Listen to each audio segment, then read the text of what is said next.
What's up, YouTube? Alright, so today we're doing a deck profile on Utopia ZW, or Rainforest Band, whatever you want to call it. My favorite deck so far, hence the glorious, newly drawn mat by myself. Thank you very much. I understand I'm an artist. See the 39s, they're pretty epic. I've been playing this deck for a while now. I just don't play meta. That's why I've been building all these extra decks like Chaos Maiden and all this other blah, blah, blah, blah, blah. But yeah, this is my favorite deck so far. Kind of gotten rid of everything else now, and I'm gonna stick to it. Waiting for Exchange Tactics comes out. Waiting for a New Hope to come out.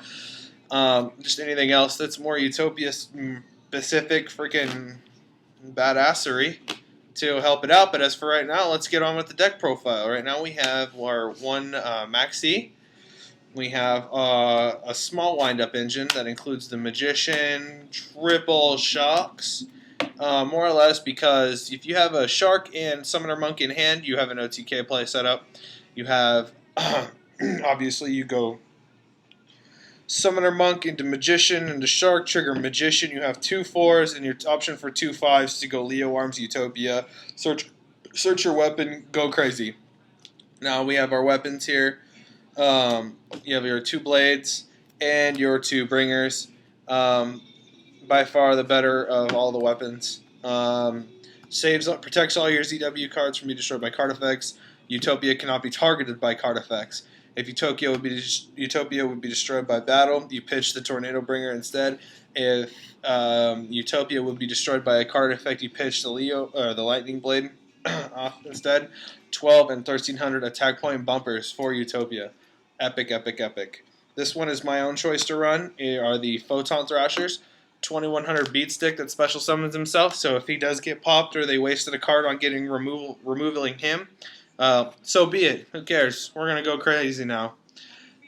Next one is one of the more versatile cards in the deck, which is the Summoner Monk. Summoner Monk himself is pretty much one of the more useful cards in the deck because I run 10 magics in this build. And he lets anything happen. He can get you into star drawing and let you draw a card. He can get you into your OTK play. He can get you where you need to go safely. Speaking of star drawing, there's your 3 star drawings. She's the standard little broad in the deck. She goes into rank 5 plays. She also lets you draw a card if you use her to exceeds.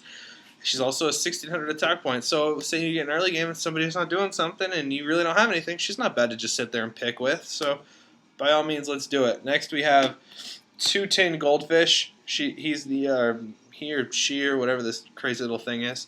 Lets you special summon another level 4 from hand. So basically an engine card. Next is our 2 Goblinbergs. Same effect, 1400. This one goes to defense. Shenanigans left and right.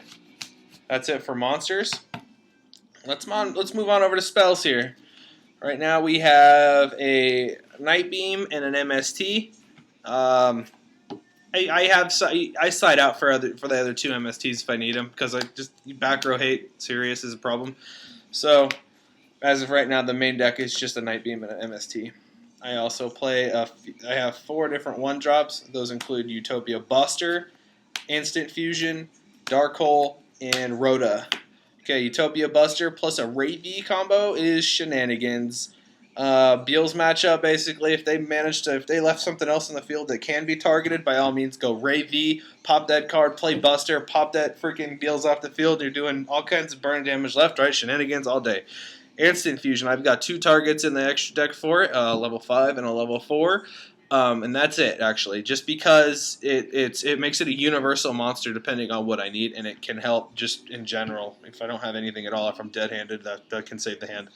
Dark Hole speaks for itself, and can be used very well with Lightning Blade attached, because if your Utopia would be destroyed by a card effect, and say you're getting a Troll deck in front of you covered in marshmallows or whatever, you Dark Hole, you ditch that card, you swing for 25 or whatever you leveled up to. Rhoda makes Goblinberg a 3 and puts at least a Photon Thrasher in hand if need be. Therefore, that has many targets. Many targets. Next we have 2 Forbidden Dresses, because sometimes Utopia needs to wear a dress. No, but seriously.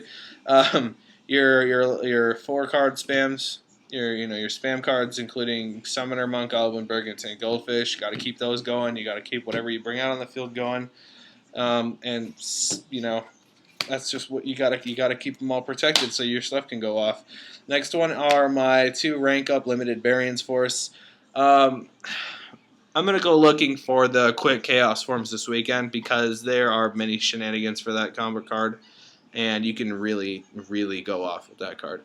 However, I have one card in the extra deck as of right now that makes this card demanded until I replace it, and I think about what I'm going to replace it with. So that's it for spells. Let's move on to traps. We have one of the strongest contending trap cards in the deck, which is Number Wall.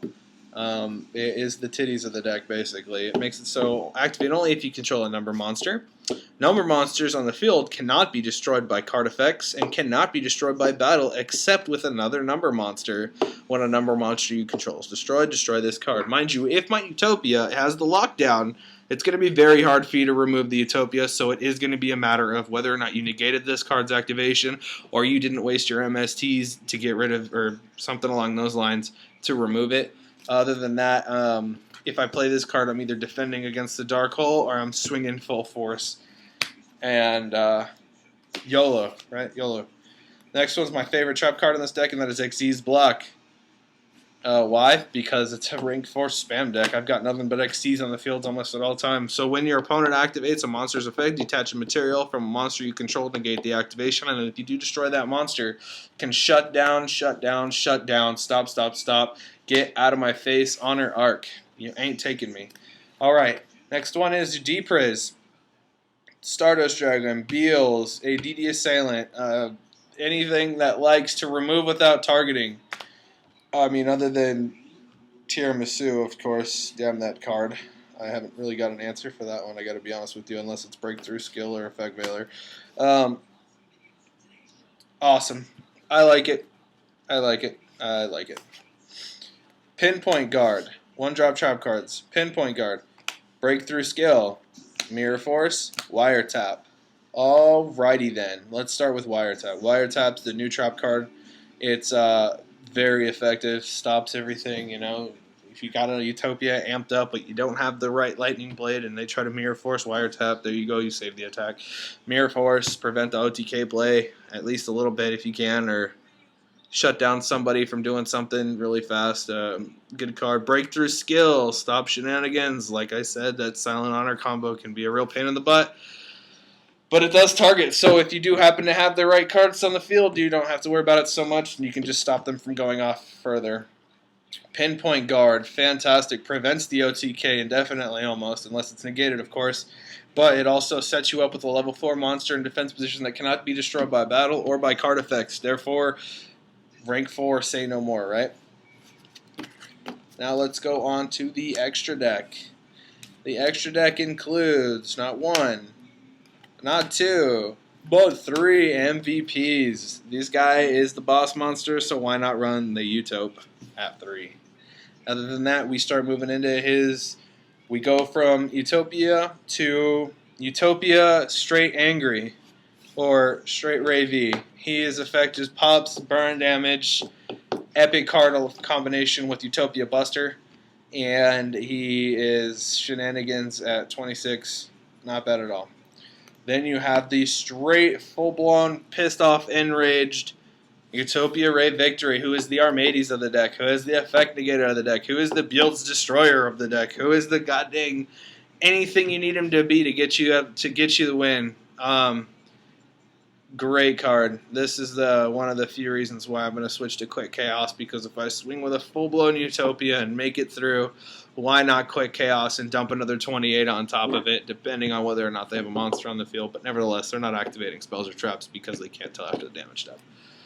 Next card here is the ZW Leo Arms at 1, more or less because I like to continue the focus on the rank 4 spam, even though the rank 5 play is there with the wind-up engine, and with the instant fusion star drawing combination, you can pull off a Leo Arms mid-late game if need be.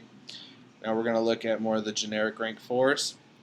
You have a Diamond Direwolf, Until something else is made that does something pretty shenanigans like Diamond Direwolf, which can win games for you, and I've proven that to myself more than once, and I've had to argue with myself somehow. Sometimes late at night I'll be just staring at my ceiling like, why is Diamond Direwolf still on my deck? But then again, why isn't he?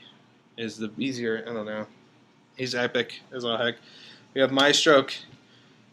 Used to be the best, still's pretty good, not horrible. He's like the Zen mains that can continuously make somebody grouchy because you're setting their monsters.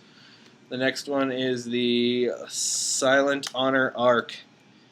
Obviously, he's in there. He is rank 4, need to have, must have. The only one that I don't have, which I'm planning on replacing one of these other cards in here with, is Exciton Knight, who is a very much possible play card. Anyway, so because we have the Silent Honor Arc, we run the Silent Honor Dark, which is another reason why Quick Chaos would be an excellent card in this deck. This is the reason why Limited Variance Force is so good, and that is C69 Heraldic Crest of Horror. He is a 4K beater. He also makes it so that if your opponent declares an attack, blow up their whole field. Their whole field, not the whole field, their whole field. I like that up to now. Too many people just know to not deal with it, so they kind of just stop. So more or less it's an opener and a threat so that they won't go crazy on you. However, he would be a good reswap from Exciton Knight.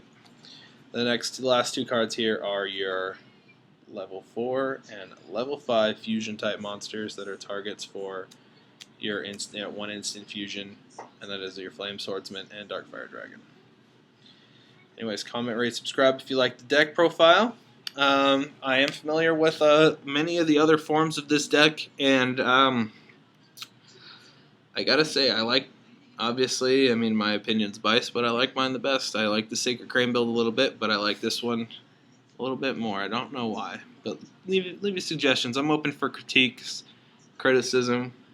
Even if you don't like me, just let me know. Anyways, comment, rate, subscribe. Peace out, you.